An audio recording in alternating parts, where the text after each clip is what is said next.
Friends, स्वागत है आपका अपने ही चैनल द स्मार्ट कैनेडा में। जी हाँ फ्रेंड, मंजिलें उनको मिलती है जिनके सपनों में जान होती। अरे पंख से कुछ नहीं होता दोस्तों, हौसलों से उड़ान होती है। जी हाँ फ्रेंड, कोई जो है मेरिट अंक के आधार पर बढ़िया है, कोई ज्वाइनिंग डेट के आधार पर बढ़िया है, तो कोई ट्रेनिंग डेट के आधार पर बढ़िया है। जी हाँ फ्रेंड, ये तो अलग अलग वरीयता का मापदंड है अलग अलग श्रेणियों के शिक्षकों के लिए।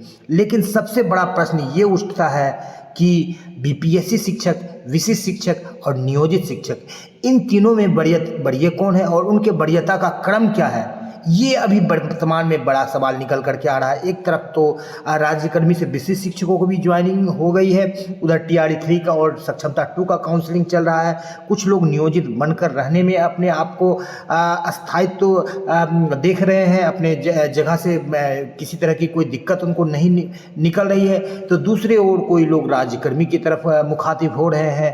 तो आज के इस अंक में देखेंगे पत्रांक 235 और 2226, यानी दो पत्रांक निकाले गए हैं जिनमें अलग अलग श्रेणी के शिक्षकों को वरीय कहा गया है। तो इनमें आखिर वरीयता का क्रम क्या है। बीच में पटना हाईकोर्ट का भी इंटरफेरेंस हो गया, जो कि निकाला गया पत्र उसको तो रोक दिया गया। तो आखिर सभी बातों को मिलाकर इसका क्या निचोड़ निकलता है, क्या निष्कर्ष निकलता है, आखिर वरीय होंगे कौन और किस तरह से होंगे वरीयता का निर्धारण, इन सारी बातों को लेकर आज आपके बीच आए हैं। सबसे पहले आप तो ये जान ही रहे हैं कि नियमित शिक्षक जो बीपीएससी से ज्वाइन किए हैं, जिनका ज़्यादा पुराना ज्वाइनिंग है, जैसे 94 बैच 99 बैच, तो 94 बैच वाले 99 बैच से बढ़िए हैं। उसके बाद जो है जो विशेष शिक्षक हैं, जिनको 34,540 श्रेणी के शिक्षक कहा जाता है, वो बढ़िए हैं। उनके बाद जो है वरीयता का जो है गुत्थम गुत्थी शुरू हो जाता है। जी हाँ फ्रेंड, तो आज के इस अंक में वरीयता से संबंधित जो भी भ्रम है, जो भी दिक्कतें हैं, जो भी कठिनाइयाँ हैं, जो भी आपके मन में सवाल है, सारे सवालों का जवाब देने का कोशिश किया गया है। वीडियो को शुरू से लेकर अंत तक देखेंगे। वीडियो काफ़ी महत्वपूर्ण है और लगभग 22 स्लाइड्स के द्वारा आपको इस वीडियो में बिल्कुल संतुष्टि प्रदान किया जाएगा, इसलिए वीडियो को स्किप नहीं करेंगे। ये वीडियो आपके लिए बिल्कुल एक आपके नॉलेज को बढ़ाने के लिए, जानकारी को बढ़ाने के लिए, साथ ही साथ आप क्या है, कहाँ है, कैसे है, क्या आपका भविष्य हो सकता है, आगे आपकी दिशा और दशा किस तरह से इस वरीयता क्रम से प्रभावित होगी, इन सारे बातों को भी जानना आपके लिए काफ़ी जरूरी है एक शिक्षक के तौर पर। जी हाँ फ्रेंड, तो चलेंगे अगले स्लाइड पर और बारी बारी से देखेंगे कि क्या कुछ वरीयता को लेकर के शिक्षा विभाग के द्वारा गाइडलाइंस जारी किए गए हैं और उनके क्या मायने निकल रहे हैं। जी हाँ फ्रेंड, सबसे पहले देख लेते हैं भागलपुर डीपीओ के द्वारा निकाला गया ये पत्र, जो 31/1/2024 का है, यानी एक साल बीत चुके हैं इस पत्र को, जिस पत्र में बिल्कुल स्पष्ट रूप से वरीयता का निर्धारण किया गया है। और ये कहा गया है कि प्रायः ऐसा देखा जा रहा है कि विद्यालय उपस्थिति पंजी में पदस्थापित पूर्व से नियोजित शिक्षक एवं बिहार लोक सेवा आयोग पटना टीआरई 1 द्वारा चयनित शिक्षक, उस टाइम टीआरई 2 का भी बहाली नहीं हुआ था, अध्यापक में से टीआरई 1 के शिक्षकों के उपस्थिति में ऊपर के श्रेणी में रखा गया है। अतः निर्देश है कि पूर्व में नियोजित शिक्षक वरीय शिक्षक होंगे। उपस्थिति पंजी में ऊपर की श्रेणी में वरीय शिक्षक का नाम ही दर्ज किया जाए, यह आदेश तत्काल प्रभाव से लागू होगा।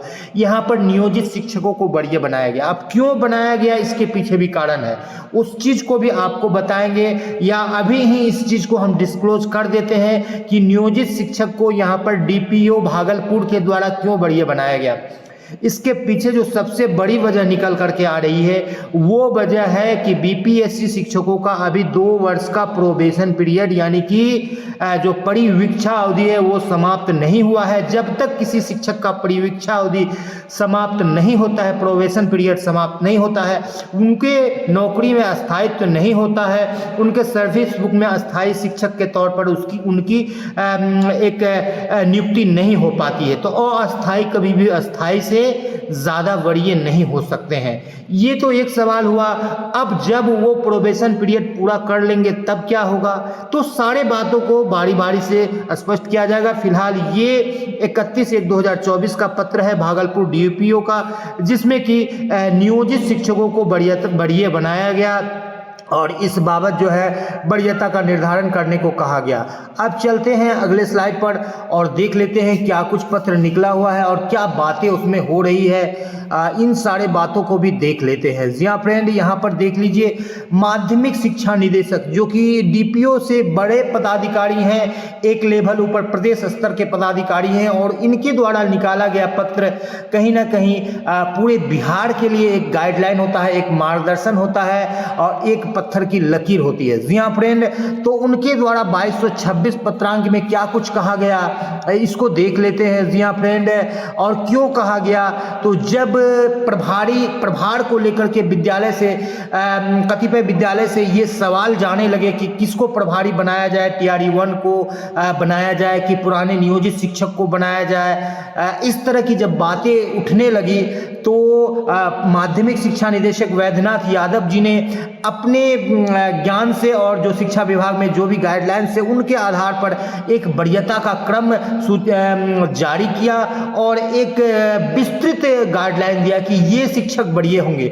लेकिन यहाँ पर भी कुछ बातें अस्पष्ट रह गई, उन बातों को भी आज आपको बताएंगे ताकि आपका जो वरीयता से संबंधित जो भ्रम है वो बिल्कुल एक ही बार में, एक ही वीडियो देखने के बाद पूरी तरह से समाप्त हो जाए और आप निश्चित रूप से समझ पाए कि आखिर वरीयता का कर्म क्या है और सच में आप संतुष्ट हो जाए। यही द स्मार्ट ज्ञान अड्डा का इस अंक का उद्देश्य है। जी हाँ फ्रेंड, तो माध्यमिक शिक्षा निदेशक माध्यमिक और उच्च माध्यमिक विद्यालय में प्रभारी प्रधानाध्यापक घोषित करने के संबंध में ये गाइडलाइन दिए हैं और इसमें प्राइमरी स्कूल्स को भी शामिल किया गया है इस गाइडलाइन में। भले ही हेडिंग में यहाँ पर माध्यमिक को दिया गया है, लेकिन जो विस्तृत विवरण है उसमें प्राइमरी को भी शामिल किया गया है। तो देख लेते हैं क्या कुछ गाइडलाइन है।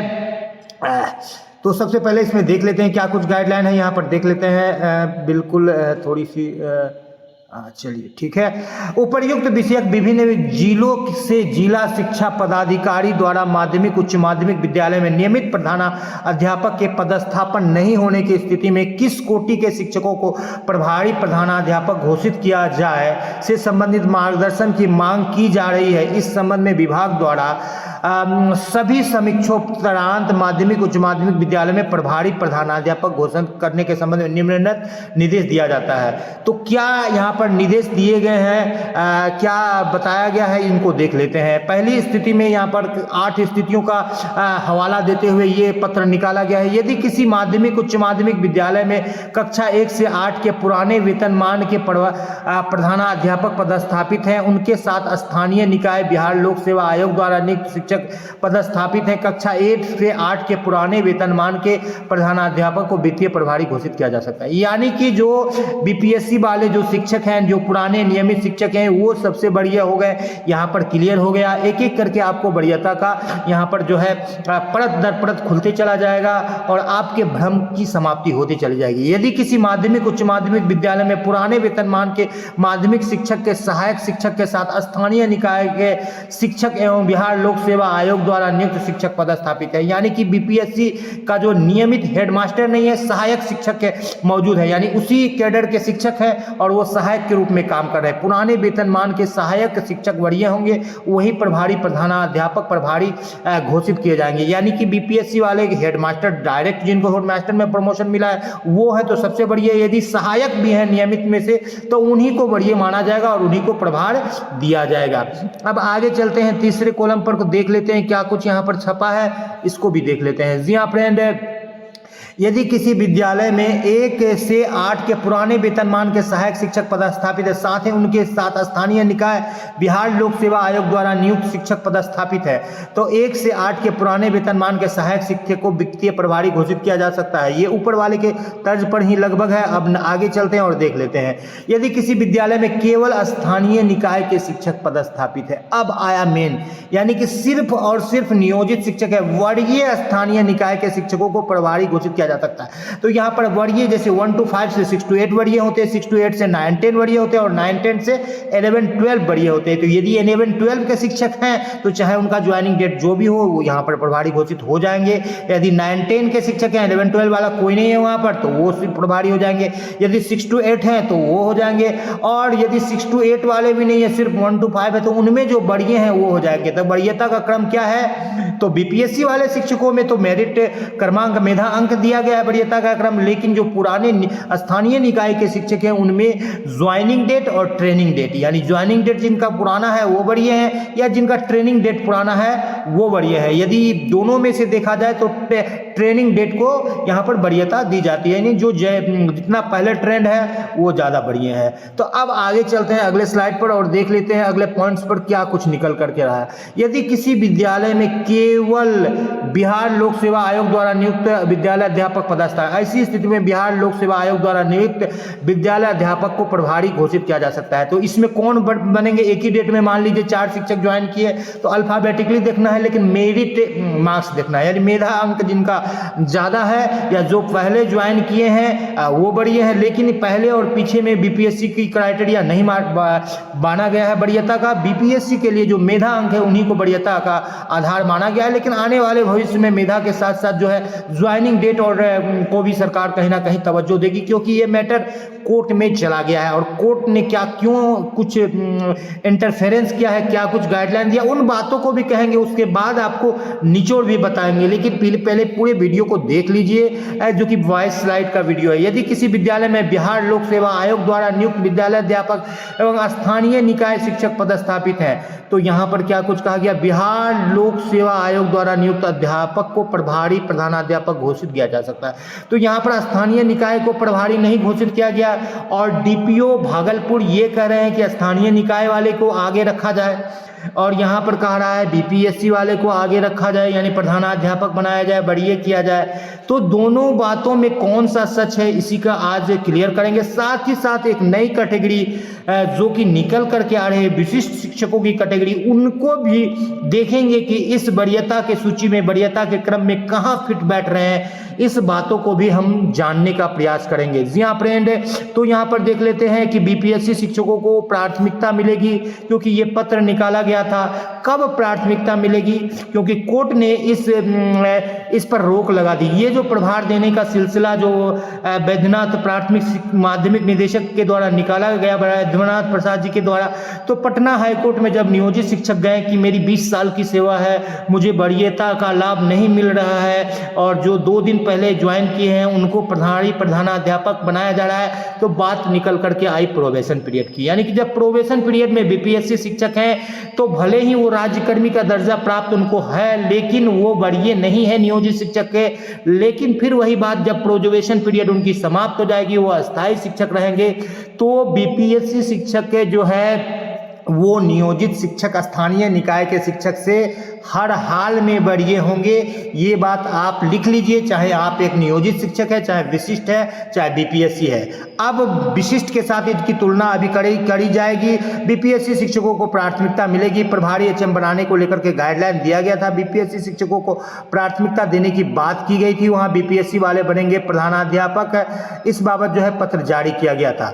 तो कई सारे ज्ञापन भी दिए गए थे। और अब चलते हैं कि बीपीएससी शिक्षकों का जो उसके साथ साथ जो वरीयता का क्रम है आपका देख लेते हैं। बीपीएससी शिक्षक के साथ जो विशिष्ट शिक्षक बन रहे हैं, विशिष्ट शिक्षक और बीपीएससी शिक्षकों में आखिर अंतर क्या है और उनमें वरीयता का क्रम किस तरह से प्रभावित होगा, तो ये तो भागलपुर डीपीओ का पत्र है। अब आप देख लीजिए कि जो विद्यालय अध्यापक हैं और जो विशिष्ट शिक्षक हैं उनमें मूलभूत अंतर क्या है और क्यों और कौन वरीय हैं, इस चीज़ों को भी आप लोगों देख लीजिए। जी हाँ फ्रेंड, वीडियो थोड़ी लंबी हो रही है लेकिन वीडियो काफ़ी महत्वपूर्ण है, इसलिए इस वीडियो को पूरी तरह से क्लियर करके ही यहाँ से जो है वीडियो समाप्त किया जाएगा। सभी चयनित नवनियुक्त विद्यालय अध्यापक कहलाएंगे, यानी बीपीएससी वाले जिला संवर्ग के होंगे। नियंत्रित पदाधिकारी जिला शिक्षा पदाधिकारी की स्थानांतरण की सुविधा होगी। परीक्षा का मेधाक्रम वरीयता का आधार होगा, यानी कि देखिए आपका मेरिट के आधार पर, यानी ज्वाइनिंग आप आगे पीछे ले रहे हैं उससे नहीं।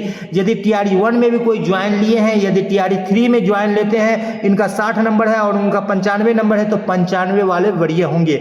प्रोन्नति वेतन संरक्षण का लाभ अब तक निर्धारित नहीं है, यानी कि जो नियोजित से टीआरई 1-2 में गए हैं उनको प्रोन्नति वेतन संरक्षित, इन सारे चीजों पर अभी उतना क्लियर कट गाइडलाइन नहीं दिया है। राज्यकर्मी की देय सुविधा उपलब्ध होगी एनपीएस सहित, एनपीएस मिला है और राज्यकर्मी की सभी सुविधा दिया जाएगा, लेकिन उस पर भी ज्यादा कुछ क्लियरिटी नहीं है। परिवीक्षा अवधि 2 वर्ष की होगी, ये बड़ी बात है। परिवीक्षा अवधि 2 वर्ष की होगी, यानी परिवीक्षा अवधि में आप कुछ नहीं है, परीक्षा अवधि में आप बिल्कुल कांटों भरे डगर पर चल रहे हैं और कभी भी आपको नौकरी से हटाया जा सकता है। ऐसी स्थिति में वित्तीय प्रभार तो बहुत दूर की बात है। जो लोग भी बड़े पदाधिकारी दिए थे बिल्कुल गलत दिए थे। किसी भी हालत में प्रोबेशन पीरियड में बीपीएससी शिक्षकों को जब उनकी नौकरी ही अस्थायी नहीं है तो वित्तीय प्रभार देने का कोई सवाल नहीं था। तो कहीं ना कहीं उनसे चूक हुई है, त्रुटि हुई है। आप देख लेते हैं विशिष्ट शिक्षक क्या कुछ उनका गाइडलाइन कह रहा है, विशिष्ट शिक्षकों को लेकर के कहाँ अंतर है बीपीएससी शिक्षक से। ये भी सभी विशिष्ट शिक्षक कहलाएंगे जो कि सक्षमता 1 2 3 4 5 पास करेंगे। जिला संवर्ग के शिक्षक होंगे सेम टू सेम। नियंत्रित पदाधिकारी जिला शिक्षा पदाधिकारी होंगे सेम टू सेम। स्थानांतरण की सुविधा होगी सेम टू सेम। स्थानीय निकाय में यानी नियोजन में प्रशिक्षित वेतनमान की प्राप्ति इनका वरीयता का क्रम हो गया, यानी जिस डेट को ट्रेंड हो गया है। यदि कोई 2003 में ज्वाइन शिक्षक जिनको 2006 में समायोजित किया गया वो 2006 से ही ट्रेंड है, ट्रेंड में ही ज्वाइन किए, तो ये 2006 के शिक्षक कहलाएंगे जो कि सक्षमता पास करके आएंगे। लेकिन बीपीएससी से ज्वाइन यदि ये करते तो इनका मेधा क्रम, इनका वरीयता का क्रम बनता। बात को बढ़िया से अच्छी तरह से समझ लीजिए। यदि कोई नियोजित शिक्षक बीपीएससी टीआरई 1 2 में जाते तो चल भले ही वो +2 में गए या 9 10 में गए, लेकिन जो उनका मेधा क्रमांक है वही उनका वरीयता बनता। लेकिन यदि कोई नियोजित शिक्षक यहाँ पर विशिष्ट शिक्षक बनते हैं तो जो उनका ट्रेनिंग का डेट है, चाहे 2006 हो, 7 हो, 8 हो, जो भी ट्रेनिंग का डेट है वो उनका वरीयता का क्रम बनेगा। वहां से उसका वरीयता वहां से निर्धारित की जाएगी। प्रोन्नति एवं वेतन संरक्षण का लाभ प्राप्त होगा। राज्यकर्मी को दे सभी सुविधाएं एनपीएस सहित उपलब्ध होगी, यानी बीपीएससी के बराबर। परिवीक्षा अवधि नहीं होगी क्योंकि नई नियुक्ति न होकर पद का संविलियन होगा, यानी कि जो विशिष्ट शिक्षक है वो यदि बीपीएससी से हेडमास्टर की बहाली जो हो रही है वो नहीं होगी, तो यदि वहां पर नियमित शिक्षक नहीं है तो यही शिक्षक जो है तुरंत चार्ज ले लेंगे हेडमास्टर का। क्यों? क्योंकि इनकी परिवीक्षा अवधि नहीं है, ये पद का संविलियन है। ये पद को एडजस्टमेंट किया जा रहा है, एकोमोडेटेड किया जा रहा है, समायोजित किया जा रहा है, और ये इनका परिवीक्षा अवधि नहीं होने के कारण ये जिस दिन ज्वाइन कर रहे हैं उसी दिन जो है उनका जो ट्रेनिंग का डेट है, चाहे 5 साल 10 साल 15 साल पहले, उस डेट से वो राज्यकर्मी वाले दर्जा में पहुंच जाते हैं। जबकि बीपीएससी वाले शिक्षक अपने ज्वाइनिंग डेट से राज्यकर्मी का दर्जा प्राप्त करते हैं और उनका वरीयता का क्रम, उनका मेधा क्रम यानी मेरिट मार्क्स होता है। जबकि विशिष्ट शिक्षकों का जो है इनका वरीयता का क्रम, इनका ट्रेनिंग का डेट होता है। इनका मेधा अंक 105 लाए हैं कि 115 लाए हैं कि 145 लाए हैं, इससे कोई मतलब नहीं है सक्षमता परीक्षा में। जी हाँ फ्रेंड, तो चलते हैं अगले स्लाइड, आगे देख लेते हैं क्या कुछ। अति शीघ्र 10 20 और 30 वर्ष में जो है सेवा प्रवरण यानी कि एमएससीपी का लाभ मिलेगा और समस्थानिक इंडेक्स का भी लाभ निकट भविष्य में प्राप्त होगा, क्योंकि शिक्षकों की वरीयता इनका मूल आधार है। उपरोक्त सभी बातें नियमावली आधारित है, इस पर शासकीय गजट भी प्रकाशित है। ये बातें जो द स्मार्ट ज्ञान अड्डा आपको बता रही है ये हवा में नहीं बता रही है, गजट को देख करके उनसे बातों को निकाल करके आपको बता रही है। तो अब आपको कहीं ना कहीं स्पष्टता मिल गई है। जो पत्र निकाला गया था पटना डीपीओ के द्वारा या जो पत्र निकाला गया था माध्यमिक शिक्षा निदेशक के द्वारा, सबका निचोड़ आपको मिल गया है और आपको निचोड़ को लेकर के अब अंत में जो है इसको क्लियर कर देते हैं। क्या कुछ निचोड़ निकला तो आपको बता देते हैं फ्रेंड। तो सबसे पहले इन तीनों शिक्षक में आप ये पूरी तरह से स्पष्ट हो गए हैं कि विशिष्ट शिक्षक आपके वरीय होंगे, भले ही उनके वरीयता का क्रम जो भी हो, आपसी वरीयता का क्रम आपको पहले से पता है, +2 फिर 9 10 फिर 6 to 8 और ये फिर इस सेम डेट रहेगा तो ज्वाइनिंग अल्फाबेटिकली या डेट ऑफ बर्थ से फिर वरीयता होगी। लेकिन इन तीनों में सबसे वरीय कौन होगा? विशिष्ट शिक्षक। और उसके बाद वरीय कौन होंगे? जब तक प्रोबेशन पीरियड नहीं समाप्त हो रहा है नियोजित शिक्षक बीपीएससी से वरीय होंगे, लेकिन जैसे ही प्रोबेशन पीरियड समाप्त हो जाता है बीपीएससी शिक्षकों का तो बीपीएससी शिक्षक नियोजित शिक्षक से वरीय हो जाएंगे, चाहे वो टीआरई 1 हो, 2 हो या 3 हो। क्योंकि विशिष्ट शिक्षक और बीपीएससी शिक्षक दोनों को राज्यकर्मी का दर्जा प्राप्त है। लेकिन बीपीएससी और विशिष्ट में विशिष्ट शिक्षक सबसे बढ़िया है। उसके बाद प्रोबेशन पीरियड समाप्त होने के बाद बीपीएससी से शिक्षकों का नंबर आएगा। जब तक प्रोबेशन पीरियड समाप्त नहीं हुआ है तब तक आप चाहे इसको मान ले, चाहे पत्रांक 235 मान ले, चाहे 2226 मान ले, आगे पीछे कर सकते हैं, इसमें कहीं कोई दिक्कत नहीं है। कोर्ट ने भी उसी बात को प्रोबेशन पीरियड लेकर के ही उस माध्यमिक शिक्षा के निदेशक के जो निर्देश थे उन पर रोक लगा दिया, क्योंकि अभी प्रोबेशन पीरियड समाप्त नहीं हुआ है तो बीपीएससी शिक्षकों को भी प्रभार नहीं दिया जा सकता है। फिलहाल तब तक सभी विद्यालय में प्रधानाध्यापक प्रधान शिक्षक आ जाएंगे जब तक ये होगा, लेकिन वरीयता का क्रम यही होगा, सबसे पहले विशिष्ट शिक्षक, उसके बाद नियोजित शिक्षक, फिर बीपीएससी शिक्षक। यदि बीपीएससी शिक्षक 2 नंबर में आएंगे तो जब उनका प्रोबेशन पीरियड समाप्त हो जाएगा तो विशिष्ट शिक्षक के बाद बीपीएससी शिक्षक और फिर नियोजित शिक्षक। यदि बातें पसंद आ रही है तो बिल्कुल लाइक कर दे, और चैनल पर नए हैं या अब तक सब्सक्राइब नहीं किया तो सब्सक्राइब कर ले, या कोई तरह की बातें हैं, कोई त्रुटि है तो बिल्कुल आप कमेंट बॉक्स में लिखें। जी हाँ फ्रेंड, जय हिंद, जय भारत, वंदे मातरम।